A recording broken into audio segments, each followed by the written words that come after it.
يسألونك عن الخمر والميسر قل فيهما اسم كبير ومنافع للناس وإثمهما أكبر من نفعهما ويسألونك ماذا ينفقون قل العفو كذلك يبين الله لكم الآيات لعلكم تتفكرون في الدنيا والآخرة ويسألونك عن اليتامى قل إصلاح لهم خير وإن تخالطوهم فإخوانكم والله يعلم المفسد من المصلح ولو شاء الله لأعنتكم إن الله عزيز حكيم صدق اللہ العظیم۔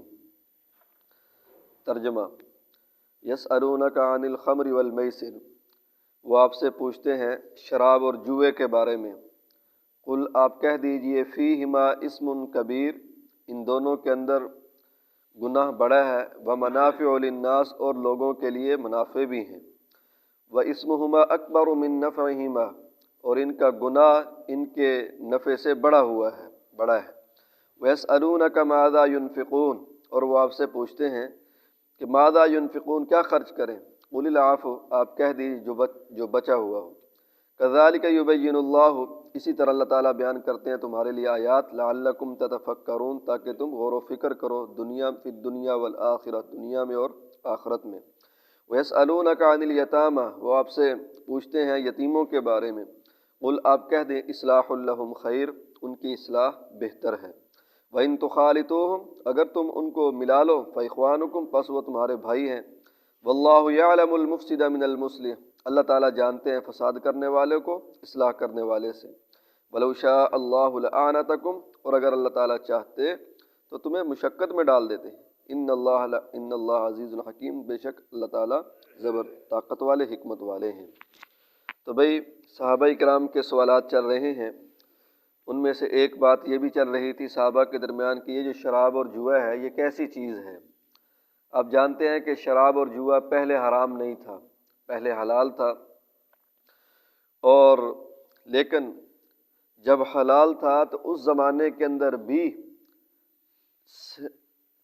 دانا، عقل مند اور صحیح الفطرت جو صحابہ کرام، اکثر جو عقل مند دانا زیادہ تھے، وہ شراب کے قریب نہیں جاتے تھے۔ جیسے حضرت صدیق اکبر رضی اللہ تعالیٰ عنہ کے بارے میں مشہور ہے، حضرت عثمان غنی رضی اللہ تعالیٰ عنہ کے بارے میں مشہور ہے، اور حضور نبی کریم تو بالکل ہی نہیں جاتے تھے، ٹھیک ہے نا جی۔ تو صحابہ اس کے بارے میں پوچھتے رہتے، حیران ہوتے کہ بھی کیسی ہے، اس کے بارے میں کیا حکم ہے، کس طرح کی یہ چیز ہے۔ تو چونکہ عام تھی، یہ تصور ہی نہیں تھا کہ بالکل حرام ہو جائے گی۔ جیسے ہمارے ہاں چائے یا بوتل کا رواج ہے، اس زمانے کے اندر ہر کھانے کے بعد، ہر دعوت کے بعد شراب کا عام رواج تھا۔ تو اللہ تعالیٰ نے، چونکہ یہ دین اسلام فطرت کے مطابق ہے، حاکمانہ فیصلے نہیں کرتا، انسان کی جو خواہشات ہیں ان کو بھی پورا کرنے کا اور ان کو بھی جو ہے وہ جائز طریقے سے اپنانے کا راستہ دکھاتا ہے۔ یک لخت اللہ تعالیٰ نے یہ حکم نہیں دیا، بلکہ آہستہ آہستہ مثال کے طور پر پہلے یہ آیا کہ بھئی شراب کیا ہے، فرمایا کہ اس کے اندر فائدے بھی ہیں اور گناہ ہے اس کا۔ اب بہت سارے صحابہ نے چھوڑ دی۔ پھر حکم آیا، آگے 5ویں پارے کے اندر آئے گا کہ لا تقربوا الصلاۃ، جب تم نماز کے اندر ہو تو وانتم سکارا، اس وقت نشے کی حالت نہیں ہونی چاہیے۔ اب اور صحابہ نے چھوڑ دیا۔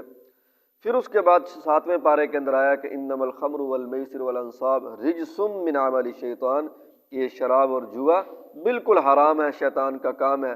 اب بالکل اس کے اوپر پابندی ہوگی۔ باقی زیادہ احکام اس کے آگے آئیں گے 7ویں پارے کے اندر اور 5ویں پارے کے اندر۔ تو یہاں اللہ تعالیٰ نے یہ فرمایا ہے کہ ان کو بتا دو کہ اس کے اندر منافع بھی ہیں لوگوں کے لیے اور گناہ ہے۔ منافع بھئی شراب آدمی بندہ پی لیتا ہے تو خوشی محسوس ہوتی ہے، طاقت سی محسوس ہوتی ہے، ٹھیک ہے نا جی، مزہ آتا ہے، تو یہی منافع ہیں۔ باقی ایک تفسیر میں لکھا ہوا تھا کہ ابن سینا، یہ طب کے اندر بڑے ماہر اور بڑے حکیم گزرے ہیں، ان کی کتاب ہے قانون طب، مشہور جو ہے کتاب ہے اور مستند کتاب ہے وہ۔ اس کے اندر چیزوں کے فوائد اور خواص لکھے ہوئے ہیں۔ مثال کے طور پر چنوں کا لکھا ہوا ہے، جو آدمی چنے کھاتا ہے تو وہ چنے جو ہیں وہ پھیپھڑوں کو طاقت دیتے ہیں۔ اسی طرح دودھ کے فوائد اور دوسری چیز، شراب کے اس نے 50 فائدے لکھے ہوئے ہیں، شراب کے 50 فائدے ہیں۔ اور 50 فائدے لکھنے کے بعد پھر 150 اس کے نقصانات لکھے ہیں۔ 50 فائدے ہیں اور 150 اس کے نقصانات ہیں۔ اس نے تو حکمت یعنی اس کے صحت کے اعتبار سے وہ لکھا ہے نا۔ تو اب ایک چیز کے 50 فائدے اور 150 نقصان ہو تو کوئی بھی عقل مند آدمی یہ نہیں کرتا کہ بھی ایک فائدے کے لیے 3-4 نقصان کر لے۔ یہ چوتھا حصہ بنتا ہے تقریباً، چوتھا حصہ جو ہے وہ فائدے کا ہے، باقی 3 حصے نقصان کے ہیں۔ تو ایک چوتھا حصہ نکالنے کے لیے، فائدہ حاصل کرنے کے لیے 3 نقصان بندہ اپنے کر لے، یہ تو کوئی عقل مندی اور دانائی کی بات نہیں ہے۔ پھر یہ ایسے نقصان ہے کہ دنیا کے اندر بھی نقصان ہے ان کا، آخرت کے اندر بھی نقصان ہے۔ دنیا کے اندر بھی کوئی فائدہ نہیں ہے، آخرت کے اندر بھی کوئی فائدہ نہیں ہے۔ اور فرمایا کہ وَإِسْمُهُمَا أَكْبَرُ مِن نَفْعِهِمَا، ان دونوں کا گناہ جو ہے ان کے نفع سے زیادہ بڑا ہے۔ اللہ تعالیٰ کو ناراض کرنا ہے۔ وَيَسْأَلُونَكَ مَاذَا يُنْفِقُونَ، دوسرا سوال بھی وہ کرتے ہیں کہ کیا خرچ کریں۔ صحابہ کرام پہلے تھا کہ کس کس کے اوپر خرچ کرنا ہے، اس کے بارے میں آیا، ماں باپ کے اوپر، یتیموں کے اوپر، مسکینوں کے اوپر، اور اسی طرح جو ہے مسافروں کے اوپر، یہاں کتنا خرچ کریں۔ فرمایا قُلِ الْعَفْوَ، آپ کہہ دیں کہ جو بچا ہوا ہو۔ کیا مطلب یہ ہے کہ اپنی ضروریات، گھر والوں کی ضروریات پورا کرنے کے بعد جس قسم کا بھی مال آپ کے پاس ہے آپ اس کو خرچ کر سکتے ہیں، ٹھیک ہے۔ بچے ہوئے میں ہونے سے پھر یہ ہے کہ اللہ تعالیٰ نے زکوٰۃ ہے اس کے لیے تو ایک مقدار مقرر کر دیا کہ جب اس مقدار تک آدمی پہنچے گا تو اس کا اتنا حصہ تم نے لازمی خرچ کرنا ہے۔ اس کے علاوہ نفل ہے، ٹھیک ہے نا جی، وہ آپ جتنا مرضی چاہیں خرچ کریں، لیکن اتنا خیال رہے کہ آدمی اتنا خرچ نہ کرے کہ خود آپ اور اپنے بچے جو ہیں وہ بھوکے ہو جائیں۔ اتنا خرچ کرنے کی اجازت نہیں ہے کہ خود اتنا خرچ کرے کہ پھر خود مانگتا پھرے۔ جیسے کہ لکھا ہوا تھا کہ ایک آدمی حضور علیہ الصلوۃ والسلام کے پاس آیا اور کہا کہ میں غریب ہوں، میری کچھ مدد کریں۔ تو آپ نے صحابہ کو فرمایا کہ اس کی کچھ مدد کریں۔ تو صحابہ میں سے کسی نے اس کو سونے کی ڈلی دے دی۔ اب وہ اسی مجلس کے اندر بیٹھا ہوا تھا، اس کے بعد کوئی دوسرا آدمی مانگنے والا آ گیا۔ جب مانگنے کے لیے آیا، اس کو تو نہیں پتہ تھا کہ یہاں پہلے بھی کسی نے جو ہے وہ چندہ مانگا ہے یا سوال کیا ہے۔ تو اس نے کہا کہ جی میں بڑا غریب ہوں، کئی دن سے بھوکا ہوں، تو میری کچھ امداد کریں۔ وہی آدمی جس نے پہلے مانگا ہوا تھا وہی سونے کی ڈلی اس کو دے دی۔ تو حضور نبی کریم صلی اللہ علیہ وسلم نے جب اس کو دیکھا تو لے کر جو ہے وہ دور پھینکی، کہا کہ ابھی تو تیرے لیے ہم نے چندہ مانگا تھا، اب تو یہ سارا جو آگے دے رہا۔ تو اس طریقے کے ساتھ کہ خود بھوکا رہے یا خود بچوں کو بھوکا رکھے یا ماں باپ کو بھوکا رکھے اور یہ خرچ کرے، یہ صحیح نہیں ہے۔ سمجھ آئی نا؟ ان کے بھی حقوق ہیں، اولاد کے حقوق ہیں، ان کو بھی پورا کرنا ہے اور اللہ کے راستے کے اندر خرچ بھی کرنا ہے۔ اور فرمایا کہ اللہ تعالیٰ اسی طرح تمہارے لیے بیان کرتے ہیں تاکہ تم دنیا اور آخرت میں غور و فکر کرو۔ اگلا مسئلہ بھی یتیموں کے بارے میں ہے۔ یتیم جب چھوٹے بچے ہوتے ہیں، فوت ہو جاتے تھے، پہلے آیا تھا بلکہ آگے بھی آئے گا کہ یتیموں کا مال اپنے پیٹوں میں آگ بنا کر جو ہے وہ داخل کرو۔ اب یہ ہوتا تھا کہ جب یتیم کا کچھ مال ہوتا تھا اس کے لیے علیحدہ کھانا پکانا، جب علیحدہ کھانا پکانا پھر اپنے بچوں کے لیے پکانا، تو یہ بڑا مشکل تھا۔ اسی طرح جب ان کا بچ گیا ہے خود تو کھا نہیں سکتے تھے کیونکہ یتیم کا ہے، یا اسی طرح اپنے بھی بچے ہیں، چھوٹے بچوں کو تو نہیں پتہ ہوتا، وہ بھی نہ چاہتے ہوئے بھی یتیم کے مال میں سے کچھ نہ کچھ کھا لیتے۔ تو ایک دقت تھی، ایک مشقت تھی۔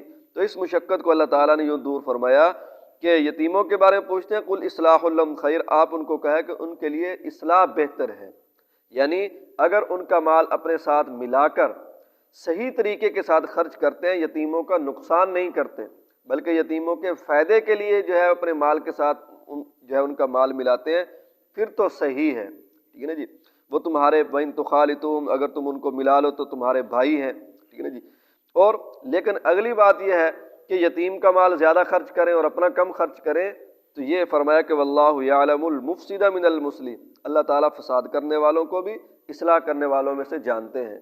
کہ ایک دن جو ہے یتیم بیچارے نے تھوڑا سا جو ہے اس کا پیسے ہیں اس کا زیادہ حصہ ڈالتے ہیں ہانڈی کے اندر مثال کے طور پر، اور اپنا جو ہے صرف ایک گھی کا چمچہ، یہ سبزی بھی یتیم کے پیسوں کی، گھی بھی یتیم کے پیسوں کا، چینی پتی بھی یتیم کے پیسوں کی، اپنا بس جو ہے تھوڑا بہت جو ہے وہ حصہ ملا دیا، اس طرح صحیح نہیں ہے، ٹھیک ہے نا جی۔ حساب کر کے، ٹھیک ہے نا جی، زیادہ سے زیادہ یتیم کو فائدہ ہونا چاہیے، دوسرے لفظوں کے اندر بس بندہ اتنا یاد رکھے۔ اور فرمایا وَلَوْ شَاءَ اللَّهُ لَعَنَتَكُمْ، اگر اللہ تعالیٰ چاہتے تو تمہیں مشقت میں ڈال سکتے تھے کہ بھئی یتیم کا بالکل حساب الگ رکھو، اس کا اپنے ساتھ نہ ملاؤ، لیکن اللہ تعالیٰ نے مشقت میں نہیں ڈالا، لیکن اب تمہارے اوپر ہے کہ یتیم کو نقصان نہ پہنچے بس، ٹھیک ہے نا جی۔ باقی اپنی جسمانی جو مشقت ہے اس کو آپ جو ہے وہ ہٹانے کے لیے ایک ہی ہانڈی کے اندر سالن بنا سکتے ہیں، لیکن یہ نہیں ہے کہ صرف یتیم کے پیسوں سے ہی بنانا ہے۔ فرمایا ان اللہ عزیز الحکیم، اللہ تعالیٰ طاقتور ہے، حکمت والے ہیں۔